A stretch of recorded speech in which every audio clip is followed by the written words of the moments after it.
Hoy tenemos un invitado de lujo, porque es uno de los grandes médicos argentinos, un gran gerontólogo. Fue presidente de la Asociación Argentina de Gerontología y Geriatría hasta hace no más. Ahora es el presidente electo de la Sociedad Internacional de Gerontología y Geriatría. Acaba de abrir un hogar ahí en Mitre, Callao. Se llama... Bueno, ustedes tienen que entrar en info@wecare.com.ar. Después vamos a explicar qué es, pero básicamente vamos a hablar de este asunto que cada vez es más habitual, más masivo, porque la expectativa de vida es mucho más grande. Se llama Ricardo Jauregui y está con nosotros. ¿Cómo anda, doctor? ¿Bien? Hola, muchísimas gracias por la invitación, Jorge, Miguel, ¿cómo están? Muy bien. Por favor. Muy bien. Bueno, vos acabás de dejar la presidencia local, pero sos presidente electo de la Sociedad Internacional. ¿Qué diferencia hay, perdón mi ignorancia, entre gerontología y geriatría? Gerontología es la ciencia madre, como suele definirse toda la ciencia, digamos. Es la ciencia que estudia el envejecimiento. En su momento, que fue más o menos a fines de la década de los 40 en Estados Unidos, un pediatra, Ignaz Nasher, por primera vez dice, así como los chicos son distintos, existe otra población que está empezando a crecer que también son distintos. Y nace la gerontología, que la dividió en biológica o clínica, social y psicológica o de salud mental, ¿no? Después, bueno, la especialidad médica exclusivamente que se desarrolla para el tratamiento de las enfermedades puntuales y específicas de las personas mayores se denomina geriatría, como decir cardiología o nefrología, etcétera. Entonces, geriatría es la denominación de la especialidad médica y gerontología, digamos, es cualquier disciplina que se dedique a algún tema relacionado al envejecimiento. Se llaman gerontólogos en principio. Claro. Y acá, cuando decimos disciplina, no solo hablamos de las conocidas, de una nutricionista, etcétera. O sea, hay gente, por ejemplo, que yo he conocido, que hace diseño específico para personas mayores. Lo cual es muy interesante, ¿no? Tienen necesidades particulares, ¿no? Absolutamente. O sea, yo siempre cuando enseño en la facultad lo que digo es, lo que cambia es el huésped, ¿no? O sea, la enfermedad ocurre en alguien que tiene características diferentes, entonces lo que uno tiene que aprender es cómo responde ese huésped.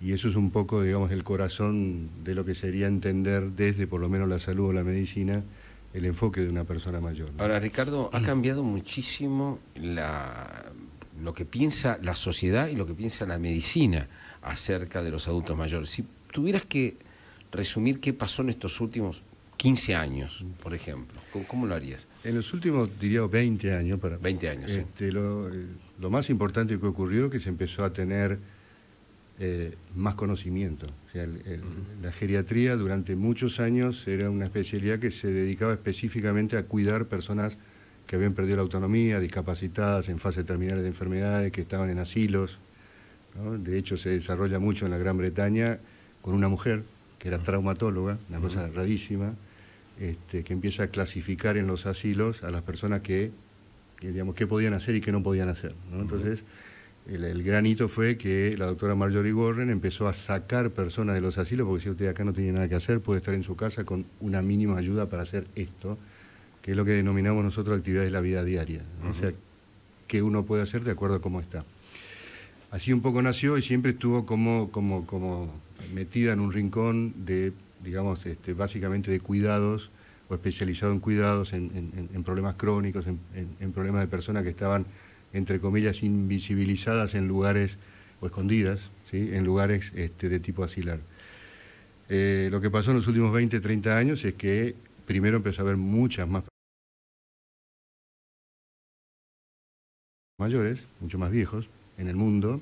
Eso empezó a generar... ¿Esto cuándo empezó a crecer? ¿Fue progresivo? Depende un poco de los países. ¿O una explosión, digamos, en los últimos 20 años? El famoso baby boom europeo, digamos, después de la última guerra mundial, donde nos matábamos por millones, generalmente gente joven, digamos, se sacó del medio una de las causas que hacía que las poblaciones no llegaran a viejo, porque millones de personas jóvenes no llegaban, ¿no? La otra fue el sanitarismo, o sea, que haya agua potable, que haya cloacas, digamos, que no haya grandes epidemias e infecciones de las comunes, no hablemos de las que están escritas en los libros, ¿no? O sea, la gente se moría de diarrea, o sea, cuando eso empezó a cambiar, fundamentalmente en Europa, eso hizo un salto muy grande, digamos, en las poblaciones. La otra razón fue aunque suene paradójico en los tiempos que corren, el acceso a los alimentos. Digo, voy a poner un ejemplo por ahí un poco grosero, pero antes de la década del 50 por ahí uno tenía que caminar mucho para conseguir un alimento. Bueno, hoy tenemos el chino a media cuadra. Lo digo así un poco gráficamente. Sí, sí. Esto no estoy hablando de calidad de alimentación, sino estoy hablando de que la era industrial trajo mayor posibilidad de acceder a alimentos a mayor cantidad de gente, sobre todo en los países que estaban en ese momento en vía de desarrollo, posguerra o desarrollados ya. Esa fue otra razón, y por supuesto el desarrollo de la medicina progresivamente fue llevando... Bueno, y la prevención, por ejemplo, la lucha contra el cigarrillo... la vacunación fue uno de los grandes hitos. Digamos, la educación alimentaria, digamos, también. La educación, nutricional. Primero vamos a decir la educación. Sí, la educación está demostrado que las personas educadas tienen muchas más herramientas intelectuales para poder cuidar su salud, para poder ser resilientes, para poder ser, digamos, personas que puedan pensarse a sí mismos y poder tomar cambios en su vida que lo puedan mejorar, digamos, darle un propósito, ¿no? Obviamente, dentro de esa educación, el conocimiento más generalizado, ni que hablar después de la era de Internet, digamos, de cuestiones nutricionales, de qué hace bien, del ejercicio, de no fumar, etcétera, todo eso termina, digamos, el combo de por qué hoy las poblaciones en el mundo, y pasa una cosa más, es que además empezaron a las familias a hacerse más nucleares y a tener menos hijos. Entonces en general hay una disminución de la tasa de natalidad, o sea, hoy el promedio del mundo es exactamente la mitad de lo que era hace 30 años. Y cuando digo del mundo, digo incluyendo África, sí, ¿no? Por eso todavía sigue siendo 2,5 y no 5 o 6 como era antes. Eso hace que haya menos gente joven, digamos, sumándose a la pirámide poblacional. No nos morimos en el medio, nos cuidan por todas estas razones que hablamos, y eso va presionando hacia arriba y haciendo que cada vez haya más adultos mayores. Primero había mucha gente mayor enferma, ¿no? O sea, un poco las características, en la famosa reunión de Alma-Ata a los fines de los 70 de la Organización Mundial de la Salud, era que, digamos, ellos nos proponían comprimir la enfermedad en los últimos años, porque el gran desafío era que había muchos mayores pero muy enfermos. Eso se logró. O sea, hoy es posible prevenir de algún modo, digamos así, la senectud, porque uno ve gente mayor, sí, pero llegar con cierta salubridad cerebral, por ejemplo, ¿es posible? Sí es posible. Hay una serie de digamos, llamémosle de temas a considerar, ¿sí? No es que yo digo me siento y envejezco bien. No, hay que hacer cosas. Lógico. Nosotros tenemos una mirada que se llama mirada de curso de vida, ¿no? O sea, yo siempre le digo a mis pacientes cuando llegan al consultorio, usted viene acá con 80 años hacia atrás que yo no puedo cambiar. ¿No?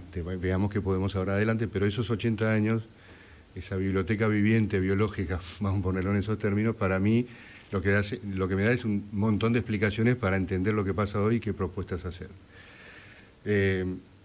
Lo que se sabe, ¿no? Con estudios que se llaman retrospectivos hacia atrás o longitudinales, que son seguir poblaciones desde los 30 años, cada 10 años en adelante, y ya hoy tenemos varios estudios con 5 o 6 cortes en el mundo. Lo que se sabe es que cuando en el curso de vida ocurren ciertas cosas, las probabilidades de envejecer, tanto cerebral como físicamente mejor, son más altas, ¿no? Como yo siempre digo, uno lo puede chocar un camión en la esquina, pero eso es azar. Claro. ¿Qué son estas características? Son las más simples y las más sencillas. Buena alimentación y no ser tan sedentario. Después, por supuesto, no fumar. Los factores de riesgo cardiovasculares hoy en día están siendo prácticamente los que están tallando lo que nosotros llamamos el aceleramiento del envejecimiento, porque todos vamos a envejecer. Lo que cambia es la velocidad de ese proceso biológico, que no es otra cosa que cuánto gastamos de nuestra reserva, ¿no? O sea, nosotros nacemos con un potencial que se llama reserva fisiológica, a nivel cerebral se llama reserva cognitiva, que lo podemos desarrollar, lo podemos cultivar, lo podemos cuidar. Desde el punto de vista cualitativo no podemos desarrollarlo mucho más allá de los 30 años. Desde el punto de vista cuantitativo sí, o sea, podemos seguir entrenándonos, entre comillas, educándonos, haciendo ejercicio, etcétera. Y estos son los dos grandes, digamos, defensores para evitar lo que serían los efectos deleterios del envejecer. Obviamente que van a pasarnos cosas, nos ponemos canosos, digamos. Hay cosas que son ya casi, ¿no? Y arrugados. Y arrugados, pues, digamos. Estamos hablando siempre de cosas naturales, ¿no? Eso es inevitable, eso va a pasar. Ahora, si usted toma sol todos los santos días de su vida y no tiene una piel educada, esa arruga va a ser mucho mayor, por ejemplo. Entonces, eso es acelerar el proceso. En este caso se llama de fotoenvejecimiento de la piel. ¿Y lo emocional y el estrés envejece? Absolutamente, absolutamente. ¿El estrés crónico envejece? Sí. El estrés crónico... Por eso se me cayó el pelo. No, eso es genético. A veces se cae el pelo por alteraciones, sí, obviamente, de ciertos problemas de salud mental, sí, pero digamos, nosotros tenemos que mirar la foto de nuestros padres y abuelos, ¿no? Sí. No, a ver, el estrés crónico hoy en día es uno de los factores que modifica de alguna forma este curso de vida que todos tenemos.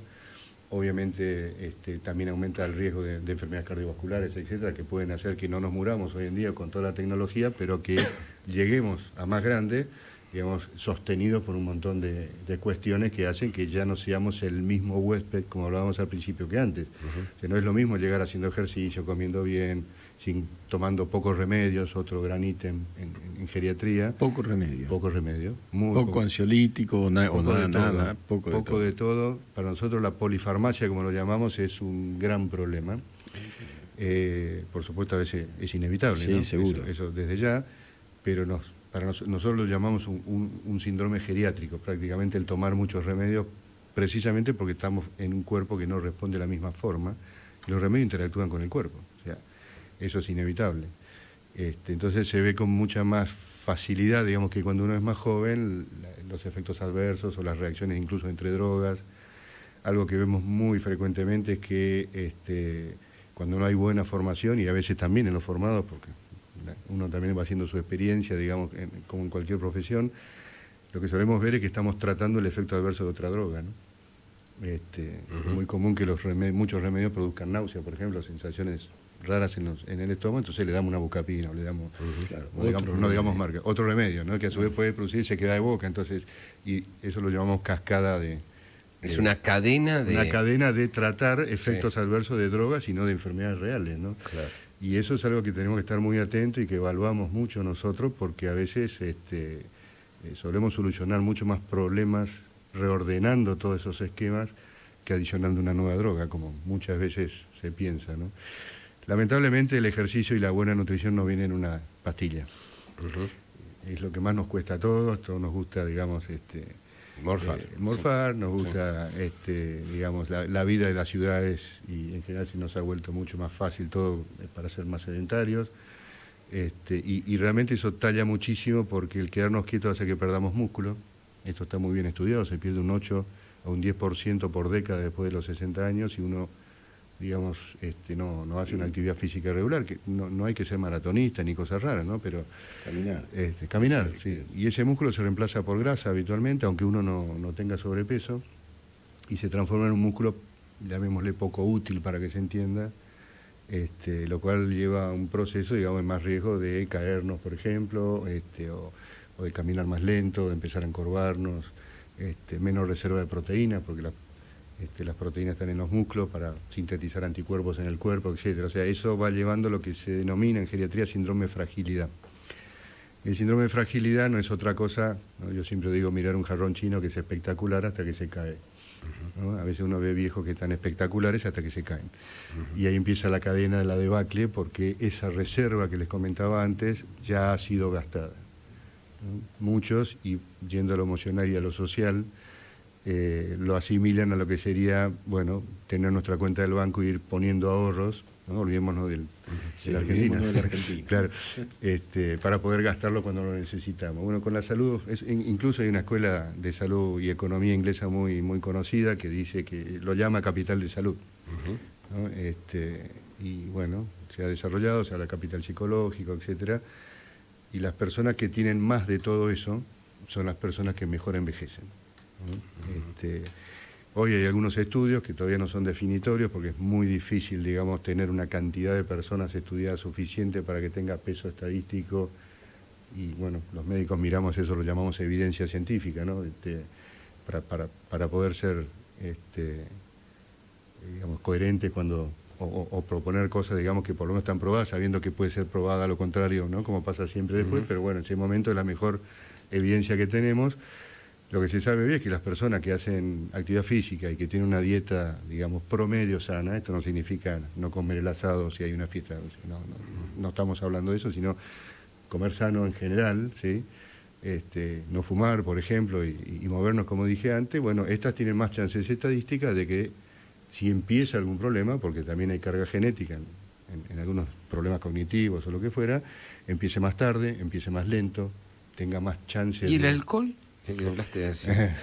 Con el alcohol hay controversia, ¿no? Hay controversia, hay todo un mito. Yo siempre lo escucho al doctor Cormillot, digamos, que me gusta mucho cómo lo explica. A ver, voy a empezar con el gran tema que son los famosos antioxidantes, ¿no? Obviamente, digamos, ¿qué es lo que le pasa al cuerpo cuando se gasta? Se oxida químicamente, se oxida. Lo que pasa es que, bueno, nosotros tenemos capacidades en nuestras células de contrarrestar esa oxidación. Esa capacidad precisamente es la reserva de la que yo estoy hablando, ¿no? Sí.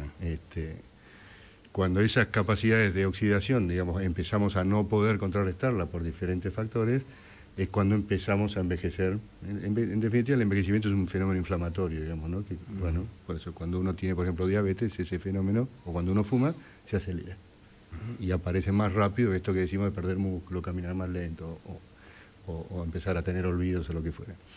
Con respecto al alcohol, en cantidades moderadas, y el famoso vino tinto, como acá en Argentina, que tanto se habla, la verdad que el Malbec, sobre todo, tiene una sustancia que se llama resveratrol, no importa el nombre difícil técnico, que es un antioxidante natural, por lo cual, por eso salió toda la propuesta. En realidad, el alcohol en cantidades moderadas, que son las que se recomiendan habitualmente...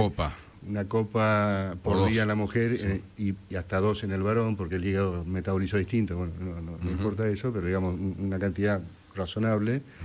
El alcohol funciona como un estimulante fisiológico de los sistemas metabólicos. Cuando nos pasamos de esos límites, empieza como ese umbral, digamos, se sobrepasa y las células ya no se sienten estimuladas, sino que empiezan a fallar.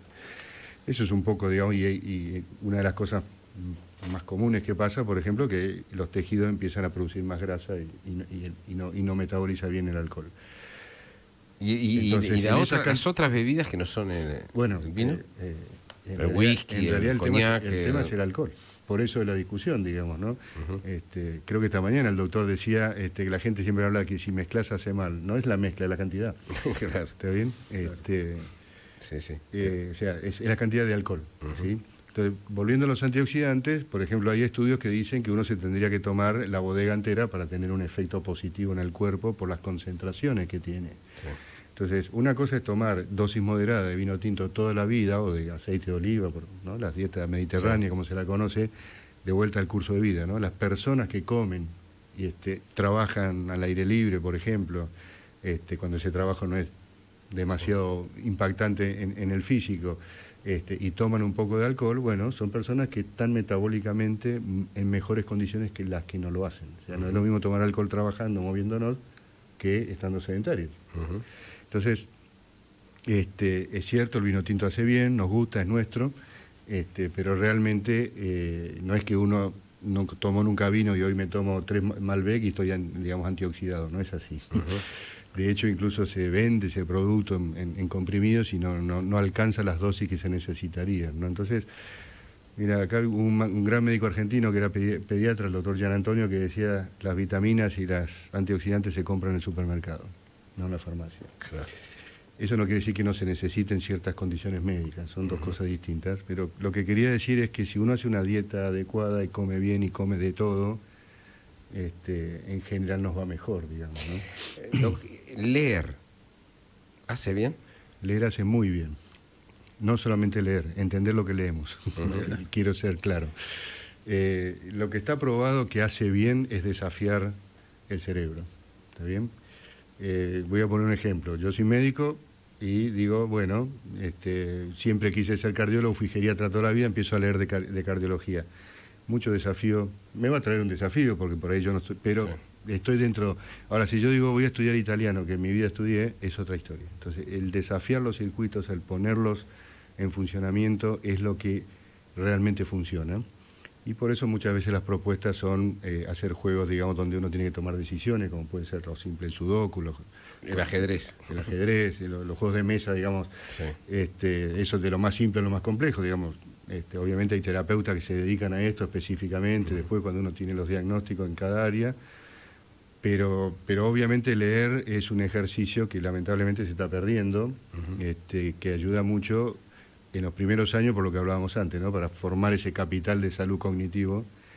Es probable que también si se usa bien la computadora tenga un efecto similar desde el punto de vista nada más digamos, de funcionamiento cerebral, pero la lectura tiene otras cuestiones, que es que uno hace la parte de abstracción de la lectura y eso es lo que realmente sirve para digamos, estimular adecuadamente las funciones cerebrales, ¿no? Entonces, la respuesta es sí, claro que hace bien. Está en la geriatría, en la gerontología, ¿es muy diferente lo que le pasa a las mujeres de los hombres? Esa es una buena pregunta. Primero, en general en todo el mundo hay más mujeres mayores que varones hoy en día, salvo en un país que es Islandia. ¿Es genético eso? ¿O actitudinal? A ver, eso tiene que ver con varias cosas. Desde el punto de vista genético, todas las hembras, mujeres de todos los mamíferos, vamos a ponerlo así, tienen una estructura genética mucho más estable que tiene que ver con la perpetuación de la especie, ¿no? Venimos desde esa estructura. El cromosoma Y de los varones es mucho más inestable desde el punto de vista genético. Esa es la primera razón, digamos, ¿no?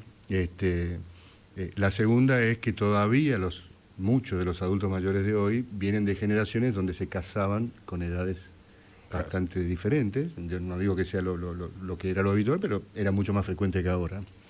Eso también hacía que el hombre llegara más rápido a edades mayores que las mujeres. Pero fundamentalmente, y es algo que yo creo que en las próximas décadas va a cambiar, la mujer, digamos, tenía menos estrés. Bueno, eso nos van a discutir, ¿no? Que tenía menos estrés, porque hacía otro tipo de tareas, pero digamos no estaba en el mundo laboral. El desgaste del mundo laboral. Exactamente. Y ya desde la posguerra eso está cambiando muy rápidamente. Con consecuencias. También fumaba menos, Claro. Ahora la mujer fuma más, por ejemplo. ¿Sí? Entonces es muy probable, ustedes también habrán escuchado al doctor López Rossetti acá, que habla mucho del infarto en la mujer, que se nos pasa porque nadie la piensa. O sea, empiezan a tener problemas que eran típicamente masculinos, empieza a aparecer ahora. Ahora todavía los adultos mayores de hoy, y esto se ve mucho cuando uno ve la curva demográfica, o sea, después de los 100 años hay casi 13 mujeres por varón en Argentina. Estamos hablando con Ricardo Jáuregui, uno de los grandes médicos argentinos, uno de los más brillantes geriatras o gerontólogos, o las dos cosas al mismo tiempo. Le vamos a preguntar mucho más en esta noche tan especial de Radio Mitre. Vamos al Mitre Informa primero y volvemos. Pensándolo bien, por Mitre.